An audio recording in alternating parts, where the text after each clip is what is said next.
قالوا يا ذا القرنين إن يأجوج ومأجوج مفسدون في الأرض فهل نجعل لك خرجا على أن تجعل بيننا وبينهم سدا. Suratul-Kahfi, Surah 18, Ayat number 94. Qalu, they said, that is how we would translate normally. But in the context, since in the last verse it was mentioned that they found it difficult to communicate, they could not understand, they hardly could understand, barely, almost could not understand anything, could not comprehend anything. So instead of they said, instead of simplistic translation, we'll translate it as they somehow managed to communicate by conveying. So that's what they did. Ya Dhul Qarnaini. Ya is forcing it to the nasab status. O Dhul Qarnain. Inna, indeed, Ya'juja wa Ma'juja, the Gog and Magog people, Mufsiduna. Now, so this part, Inna Ya'juja wa Ma'juja Mufsiduna, this part is actually a nominal sentence. So it's the subject and the predicate. That's why it's in the Rafa status, Mufsiduna. So basically what I'm saying is an is will come in between the two. I mean here obviously because they are multiple, instead of is, it will be are. He is, they are. So the Gogan people are the mufsid, are the perpetrators of destruction. So they are the ones who cause fasad. So how best to translate fasad in this context? It can mean different things, but in this context, the best way to translate or represent this is the perpetrators of destruction. The perpetrators of destruction. Fil ardi, on the earth. Now, we don't say in the earth, though fi means in. How to understand this? If we translate instead of on the earth, in the land, then the preposition is all right. So that is the way to understand this. On the earth. In the land is also correct. The next part of the sentence is fa, which means so. Hal is a question word. So whatever question word we can fit in the sentence, that works. Here we have used shall, which according to me is the best fit word in this part of the sentence. Naj'alu, okay, so ja'ala yaj'alu, naj'alu, we make, I'll explain why I have mentioned we pay a little later. We make laka, for you, kharjan, some arrangement of tax. Kharjan is tax, so some kharjan, so it's in the singular form, which means some tax, some arrangement. So we make for you some arrangement of tax, something like that. We make for you some arrangement of tax. Ala, on that, taj'ala bainana wa bainahum, on that you make between us, bainana wa bainahum, on that you make between us and them, saddan, a barrier. So now that we are clear, let's focus on the second part of the sentence a little bit more, in a little bit more details. So instead of on that, ala, which means on, and an, which means that, on that, the understanding is on the condition that taj'ala, you make bainana wa bainahum, between us and them. We don't say in the English language between us and between them. We don't say that, but Arabic requires that. The construct in Arabic language requires that. But in English, we will say between us and them, saddan. We'll clarify this part and then we'll go to some of the other intricate parts. Saddan, if you remember, it's in the singular now, a barrier. Now, in the previous sentence, verse 93, it said, asaddaini, right? Asaddaini, the two barriers. Now, why did it refer to in the proper form al-saddaini? You read it as-saddaini, but you write it al-saddaini, right? The two barriers, because it's the Caucasus mountain range, the two parts, the two discontinuous parts. So they were acting as a barrier, the two barriers, right? So now what they want is, they want a barrier. So whatever mechanism doesn't matter to them. They just want a barrier so that the perpetrators of fasad, the perpetrators of destruction cannot come. I've explained all of this in connection with the last verse. So the pass they used to come to this side infiltrate the inhabited valley region, and I've explained that. So can you make a wall as a barrier? So if you make a wall, then you patch the two parts of the mountain range, the disconnected parts, and then it becomes one solid unit. So it becomes a barrier, single barrier. So that's why the singular form saddan is used over here. It's in the nasab because it's the detail, it's the object of the verb taj'ala. So this part I hope is clear. On the condition that you make between us and them a wall as a barrier. So that's all right. Now I said, I'll explain this part. Fahal naj'alu laka kharjan. This part needs a little bit more discussion because I translate it as, so shall we make some arrangement of taxes? Something like that. Shall we make for you an arrangement of taxes? Kharjan, taxes. Now this part, jal I have said many times that it is, what is it? It is a flexible word. So whatever word you can fit in the sentence best, you can do that. You're allowed to do that. Not totally random words, obviously, but whatever word makes sense, you can use that. So naj'alu, instead of shall we make for you an arrangement of taxes, we can directly say, so shall we pay you some taxes? Makes sense, right? Now, when we say shall we pay, we don't need the word for anymore. Shall we pay for you? Not required. So different words either require prepositions or do not require prepositions. So whichever word we are choosing, then either we use or do not use the preposition. But how do we understand the presence of la? Because I have already explained that. Shall we make an arrangement for you? Shall we make for you an arrangement? So that way, for you is coming. But when we use the word pay, that is not required. Shall we pay you? So now arrangement is not required, for is not required. Directly we are saying, shall we pay you some tribute? Now, kharjan, now we need to discuss about this word, kharjan. It's a little bit tricky, but not that much tricky. Kharjan, what is kharjan? It comes from the root word kharaja, which means, basic meaning is to emerge. We have heard this word in different contexts, in varied contexts. Primarily, also in connection to Dajjal. So, Furujud Dajjal. So, the emergence of Dajjal, right? Emergence of Dajjal. Otherwise, in the cinema halls, there is entry and exit. In Arabic, it's mentioned kharj, that means exit. So, that is another meaning. Kharaj is actually, kharaj is actually taxes. Not really taxes, it's zakat applicable on the agricultural produce. And there are different, and the ratio and the proportion all varies. We are not having a discussion on zakat now. So kharaj is tax, not really tax, it's zakat on agricultural produce. So why is it called kharaj? Because the agricultural, what is it? It emerges from the ground. It emerges from the farm, the land, the ground basically, right? So it emerges, and whatever produce is there, agricultural produce is there, that emerges is there, on that you pay zakah. So you pay zakah on different things, and the ratio and proportion, as I said, varies. Also, kharj.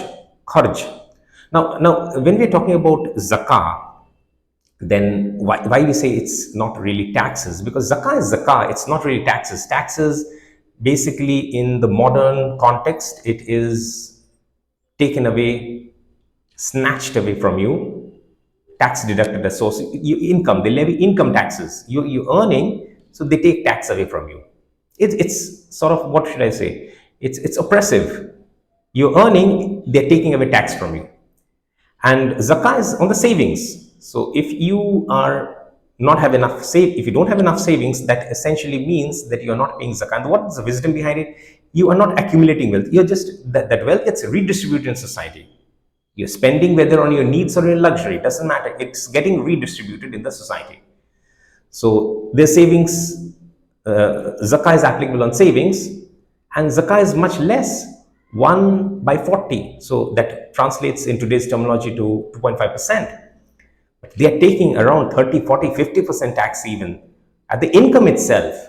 Forget about your savings. So you understand the financial and the economic sort of oppressive, what should I say, laws that is there, irrespective of the government, irrespective of religious affiliation, doesn't matter. They're not able to manage with what should have been a fair amount to manage the government, the land, the nation. They're not able to do that. There's deficiency on their part. And if they react on our statement, okay, we say it is possible. People, I mean, kings have managed with that sort of taxes previously, and that too on savings. So why are not able to manage? Because there's a massive mismanagement over here. So kharj is, I said taxes, but it's not really taxes. And zakah, if I say, then it will become very difficult in the English language to understand what's going on over here. So another word that's sort of suitable in this context, and many of the translators or scholars have translated it with this word tribute, seemed suitable to me, though it's not a direct meaning, but derived, definitely it's a suitable derived meaning, and perhaps the most suitable word in this context, in this sentence. So if we read it now, so with this background, so shall we pay you some tribute? Some tribute, kharjan is used, it's not definite. There's no al, it's not the, it's not proper, it's common. Shall we pay you some tribute? Shall we pay you some taxes? Shall we pay you some tax on the condition that you make between us and them a wall as a barrier? I hope you understood now. So I've explained ja'ala and why we used pay, and then why we are not required to use the word for. I mean, we can. So shall we make for you an arrangement of taxes on the condition that you make between us and them a wall as a barrier, so that they are not able to cause destruction, not able to cause fasad.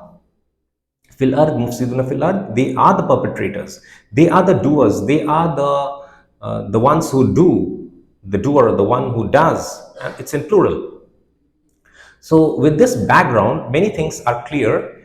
Now, one last point, which is very important actually, is over here. Ya'juja wa ma'juja, and I think it's for the first time that someone will make an attempt to explain this part, Ya'juja wa ma'juja, and it's a bit tricky, it's a bit challenging. You don't have to believe me, but I'll make my best effort to help you understand this actually. First and foremost, Ya'juj wa is and Ma'juj, Ya'juj, Ma'juj. These are proper names to refer to two races, two groups of people, two tribes, you can say, and obviously that tribal affiliation has expanded to sort of engulf the whole world into its fold. So initially there were two human beings, and then the two families, and then the two tribes, and the two nations in the sense not the current geopolitical reality. At that time, far back in the historical timeline, round about, I mean, much before the time of Moses, even Musa al-Islam, even. So not just Muhammad and Isa and Dawood and Musa alayhi salam. So much before that. So we're talking about that time period. So now Ya'juj and Ma'juj, the two terms, are proper names. So once something becomes a proper name, we identify it as a proper name. We don't try to derive too much meanings from that. So someone's name is Muhammad, someone's name is Ahmad, someone's name is Adam, someone's name is Shoaib. So you identify certain people with those names. Now you don't go into the meanings. Mr. Shoaib, okay, but Mr. the one who shows and guides others to the right path, you don't do that. You don't, once it becomes a proper noun, you don't translate it as meanings. That's the first thing we need to keep in mind before we proceed, because it might confuse you. But nevertheless, how did the proper name come into being? What is the background? How did the word originate? There must be some origin of the word, how the meanings, how the names, how the proper names came about. So we're trying to explain that, and whether those names are sort of really applicable, sensible names or not. So verbal root, trilateral root in the Arabic language is from 3 letters. So the root word for Yajuj and Majuj both are Ajaja. What is that? Alif with the Hamza at the top. Hamza, and then there is a Fatha. So it's Hamza, Fatha, A. Whenever Hamza is associated with Alif, it's no more Alif, it's Hamza. Hamza, Fatha, A. Jim, Fatha, Ja. Jim, Fatha, Ja. Fa'ala. The three letters, Fa, Ain, Lam. Fa'ala, Ajaja. And when the second and the third letter is same, the morphology, the sarf suggests that it should be pronounced not Ajaja, but Ajja. Ajja. There's a Hamza, it's not Alif, it's not Ajja, but Ajja. So Ajja, the root word, basically means to burn. Now, in what context do you hear the word burn? In the context of fire. And in the context of the Quran, whenever you think of fire, you think of hellfire. And what is the property of hellfire? It's to burn. You understood? Now, we will go a little bit deep into the analysis. It will be a little difficult, but bear with me. Now, fa'ala, the fa'il pattern, the doer pattern, or the one who does pattern is fa'il, right? So, for ajja or ajaja, what should it be? Think, it will be ajij, fa'il, ajij. Hamza, Fatha, Alif. So you can put a mud also over the Hamza. Ajij. Remember that. Remember that word. We'll connect all the dots together at the end. And the maf'ul pattern, the object, the one upon whom it is done, right? The one who does the doer, and the other one is if that is the active, this is the passive form. The passive form. And what is the passive form? The passive form, the recipient of that action. So, for example, if the action is to hit, someone hits someone, A hits B. So, one is the active participle, the person who hit, the one who hits or the hitter, and the one who receives the hitting. I don't know if there is any word for that. There's a doer over here, the one who does over there, the one who receives the act of hitting, the one who receives, the one who is the recipient of that verb, right? So if it is he burns, and then that should be what? He is burned. He is burned. He burns and he is burned. Something like that. Okay. And it can be in the past tense. I mean, let us not consider those differences now. And anyway, the one, I mean, participles are not active passive. They are associated with the doer or the one upon whom it is being done upon, right? The one upon whom it is being done. So those are human beings. Those are persons. Not necessarily always it has to be a human being, but generally, yes. The doer, the one who does, the one upon whom it is being done. So ma'juj, the maf'ul pattern is the one upon whom it is being done upon whom it is being done. Ma'juj, so maf'ul pattern, what will be ajja, maf'ul pattern, ajaja, think, ma'juj. So the passive participle, this is a passive participle. It may be a bit difficult if you don't know Arabic as a language, but I am trying to make it very easy for you. So if you hear and then you make an effort, make a conscious effort to look through the dictionary, things should be clear to you. So far, ma'juj we have derived the exact form, maf'ul pattern. Fine. And yajuj not yet. So ajja and ajij, fa'il, ajij, fa'il, ajij. So far so good. And let's actually come to let's come to the present tense form. Fa'ala yaf'alu. So what would be the ajja or the ajaja, the present, that's the past. Ajja is the past tense. What would the present equivalent? It will be yaf'alu, ya'jaju. Okay, ya'jaju. We are building up to it. Ya'jaju. Now, if it is instead of fa'ala, instead of fatah, if it is nasara pattern, then it is yansuru. It will become ya'juju. Understanding? Ya'juju.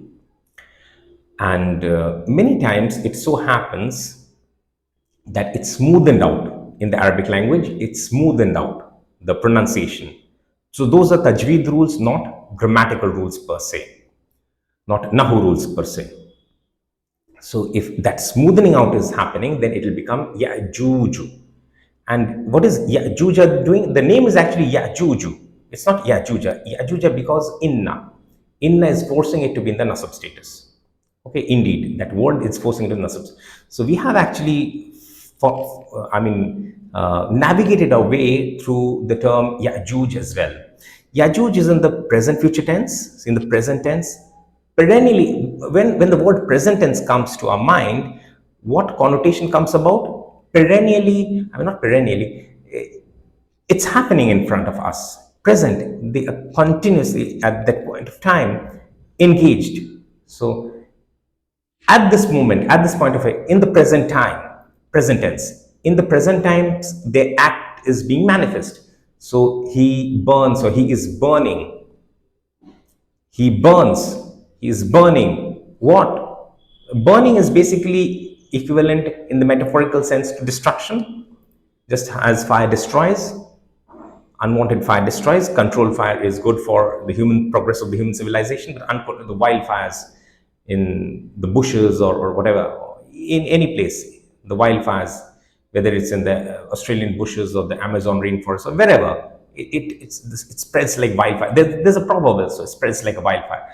So that connotation, it's important for us to sort of keep in mind as well. So we have got a few terms now. Majuj direct, then what was it? Jij. No, the Jij, and then Jaju, Juju, Juju. So this is the term. I said Juja is because of the inna.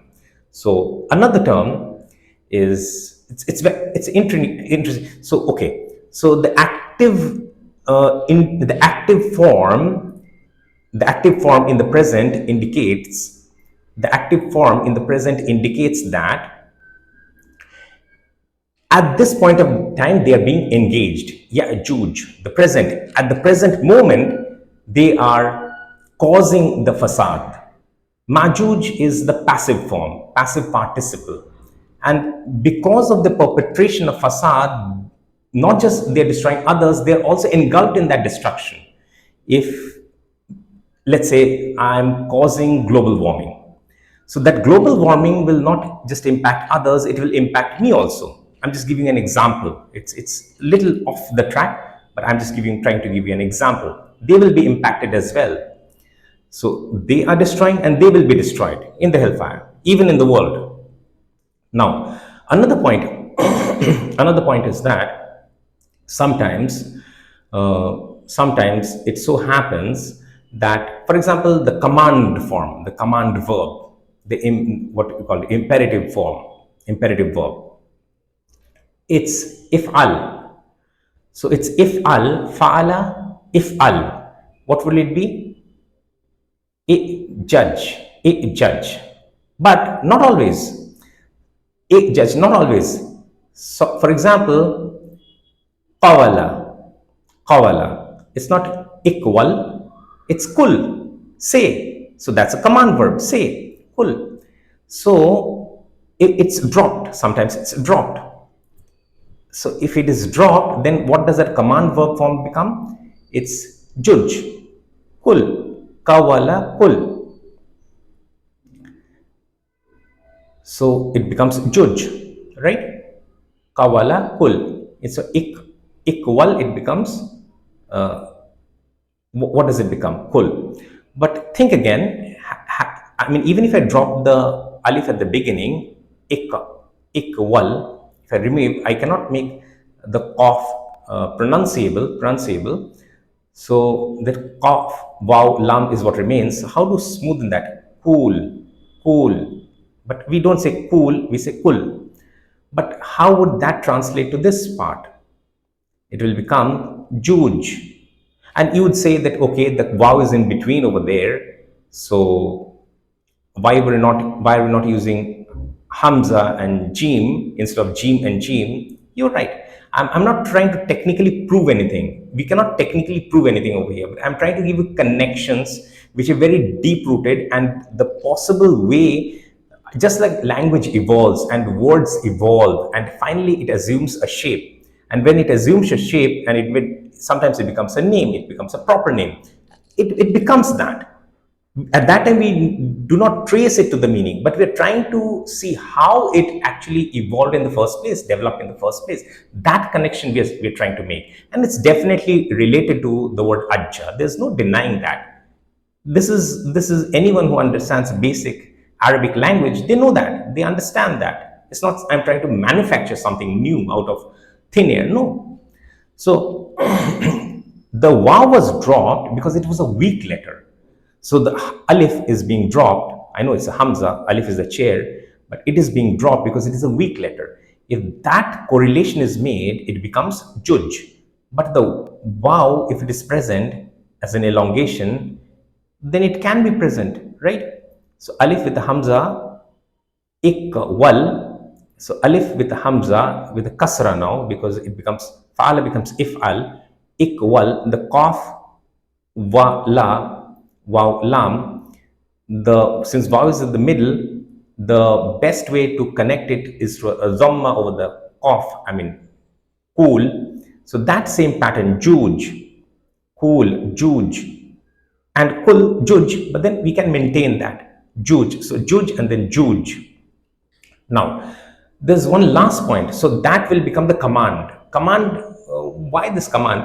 There are two ways to sort of understand that. The command in the sense, certain Gog and Magog, I mean certain members of the Gog will command others to commit fasad. It can also be understood because they are closely connected with the Jal. The Jal will issue them a command that, okay, commit fasad. Or it can be from Allah subhanahu wa ta'ala as well. Okay, you want to commit fasad, commit fasad. Commit fasad. And your fasad will only be limited to the earth, and then you will be destroyed on the earth, and in the hereafter, you will be accountable and punished with a punishment unheard of, something on those lines, even more severe, because Gog and Magog are identified like that. Yeah, Juj and Majuj are identified like that. So we have actually derived the word Juj as well and Majuj as well. So far, you're with me? Now, my contention is that, now this part is a very tricky part. My contention is that the original names, as we do find in certain other religious traditions, and we cannot deny religious traditions, the scriptural nomenclature just for the sake of it. No, we don't do that. Even for some of the names that appears in the Arabic for the different prophets, they had certain roots in the other languages, whether it be Hebrew, whether it be Aramaic, whether it be Arabic. They had certain roots, and even certain Persian words are there in the Quran. Languages have this influence. They influence other languages, and they are in turn influenced by other languages. There's no denying that. So the last connection is a very sort of subtle thing I'm trying to discuss. It's not for nothing that the word in the English language used is Gog and Magog. Juj, Majuj. Now, what is the letter G? How can the letter G be pronounced in the English language? G can be pronounced as G as in goat and J as in giraffe. Got it? In the English language, I'm giving an example. So it may very well be the case that original representation is Juj, Majuj, and sometimes the U is translated in the English language as O. So George instead of Juj, George, Majoj, George. So Juj, Majuj. Instead of U, we are making for the substitute of the O. George, Majoj. And someone probably mistook that G and thought it's not pronounced as giraffe, but it's pronounced as goat. So they made it Gog, Magog. Gog, Magog. I don't think there can be any clear instruction. Now you would come back to me with another sort of, because you're intelligent people, aren't you? You are very intelligent and smart people. So English is a very recent language. Okay, let's talk to Sanskrit now. Let's unearth this term from the Sanskrit text, ancient texts, scriptures, the Hindu scriptures. The word used over there is koka and vikoka. Koka and vikoka. So Ram, the original name is Ram, but Sanskrit sometimes they add an ending sound to it. So Ram becomes Rama. Rama. Coke becomes coca, coke, coca, bicoke, bicoca. So Gog, Magog, Gog, Magog or Magog. So the ma is extra, the Gog is common.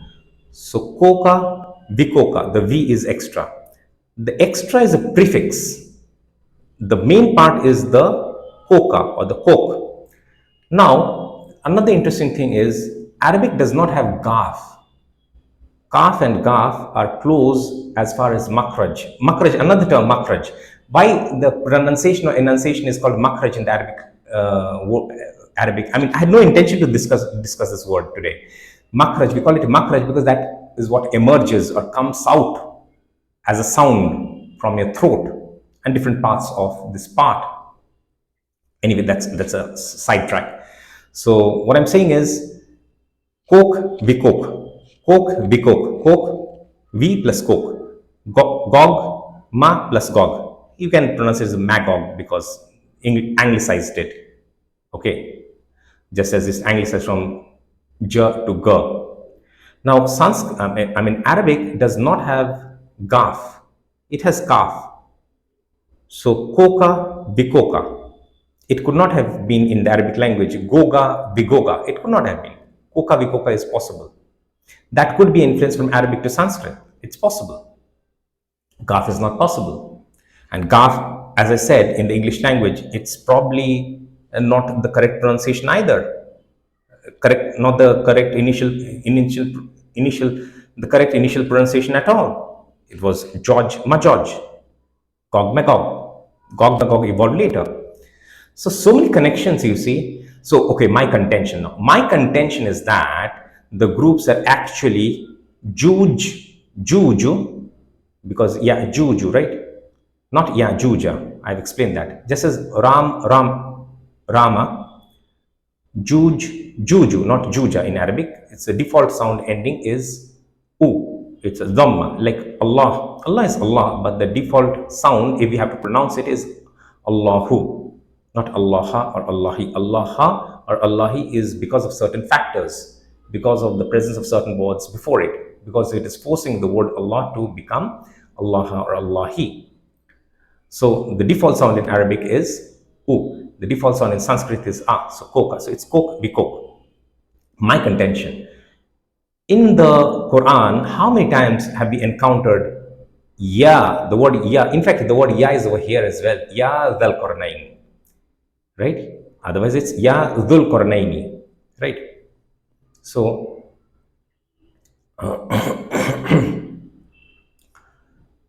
dhu al qarnayni. Yeah, fine.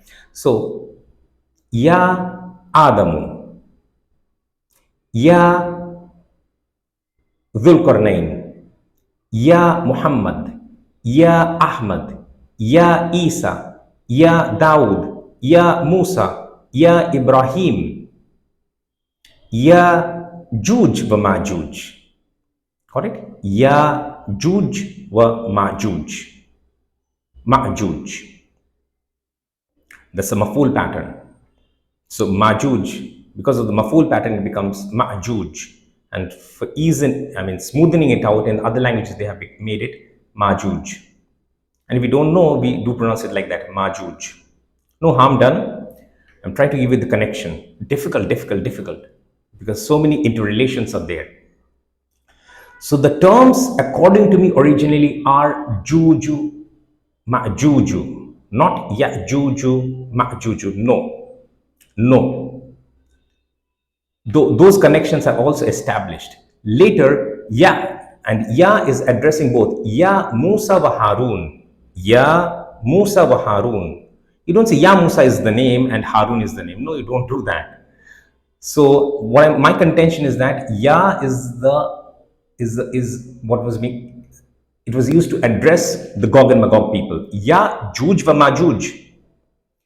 Later, it so happened Ya Juj became one word. This is I cannot prove it. I have given you all the sort of connections, and then because now it's become a proper name. Once it becomes a proper name, you can call Ya'juj. No harm done. Ya'juj, Ya'juju. But I'm trying to give you how it sort of has evolved to the correct form. And or you explain to me, I mean, this Juju, this word, this is not in any pattern in the Arabic language. Not in any pattern. You prove it to me otherwise.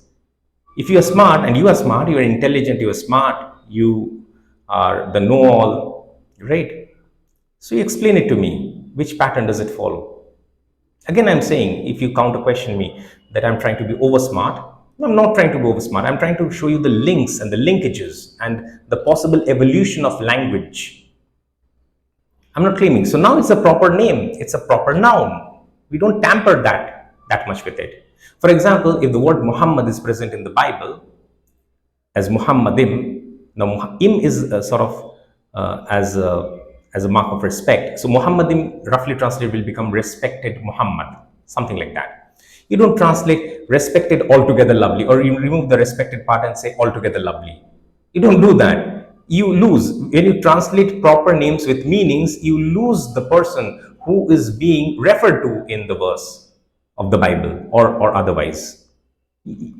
Just as I said with my name, you can say Shoaib or Mr. Shoaib. You don't say Mr. the one who shows and guide others to the right path. You don't do that. You lose the essence, you lose the reference to the person to whom it is being, I mean, who is the person who is being addressed by that name, right?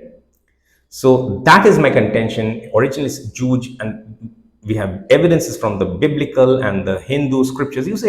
You'll come and say, hey, but those are not valid. What nonsense. Who is telling it's valid or not valid? We are not, I mean, is it coincidence that all of those are having a similar structure? Arabic has assumed it. Okay, fine, be happy with it. No harm done. I'm telling you again and again, no harm done. But I'm again telling you, it's how it has evolved to its current form. It originally was Ya Juju. Ya Juj. It became Ya Juj. It became that. And now it has become a proper name. So multiple ways I've explained all the connections. So what is the message then? Not even a message. What is this verse talking about? Eventually, the Gog and Magog people, again, another difference is Ya'juj and Ma'juj is Ya'juj are the active forces and the Ma'juj are the passive forces. So all of them, both the Gog and the Magog people, they were initially racist, but now the whole world is divided to Gog and Magog, the majority of them. That's why it said 999 out of every 1000 will be Gog and Magog. If you associate, even a Muslim can be a Gog and Magog. Just don't push this to just other religions. No. If you are aligning with them in committing oppression, you are part of the Gog and Magog people. It's not a tribal affiliation. It's a actionable affiliation. It's an agenda affiliation, affiliation by agenda, affiliation by action. Your actionables, your actions speak louder than your words. So if you are associating with people who are committing fasad, corruption, destruction on the earth, then you are Gog and Magog. So these assume the active role, the Gog people, and Ma'juj has the sort of passive role. Both of them have sort of ambitions to become superpowers, the ruling state in the world. But it so happens the world is many times, many times not unipolar, it's bipolar or multipolar, and that sort of balances the power equation, the power balance on the earth, stabilizes the earth sort of, right? It stabilizes the earth. But eventually, when we look at the world history, from the time of Dhul-Qarnain and Islam till now, even before that and even after that, that same thing, that same pattern will continue. We find the Gog people, we can take names, they have the ambition and they have become successful as the ruling state in the world. In different phases of history, different nations have emerged as the representative of the Gog people. And the Magog people, they also have ambitions to become the ruling state, but they have not been able to do that. They have become a major superpower, sort of opposing the global ruling state at that point of time, but they have not been able to become the ruling state in the world. If I were to give you a little bit more details, then the Gog alliance refers to the alliance of Britain, America, Israel. This is a long geopolitical discussion, we'll not go into that. And the Magog people refers to the Russia-China alliance. So that sort of demarcation is there. I think it was a detailed discussion. There are different ways in which we discuss about the terms Gog and Magog, especially with respect to Ya'juj. Ma'juj was a little bit easy, and the smoothing out of Juj and the Ma. So the Ya and Juj, these patterns evolved. And so what we'll do, so the command form, the Ya and the attached form, and then the active participle form, and the present tense, present future tense form, all of those forms we have discussed. It would have become a bit heavy to understand all of these at one go. So if required, you need to look or go through this session again, and perhaps again and again. So that would help you to understand all of this, right? So I think that was a very comprehensive discussion, a very slow and steady approach we took to this discussion. It was important. The verse itself was very simple. All of this discussion need not have necessarily been there, but I discussed so that I could share with you certain viewpoints.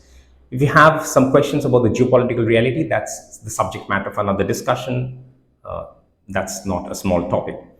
So we'll read it one more time, as we always do. قَالُوا يَا ذَا الْقَرْنَيْنِ إِنَّ يَأْجُوجَ وَمَأْجُوجَ مُفْسِدُونَ فِي الْأَرْضِ فَهَلْ نَجْعَلُ لَكَ خَرْجًا عَلَى أَنْ تَجْعَلَ baynana wa baynahum saddan.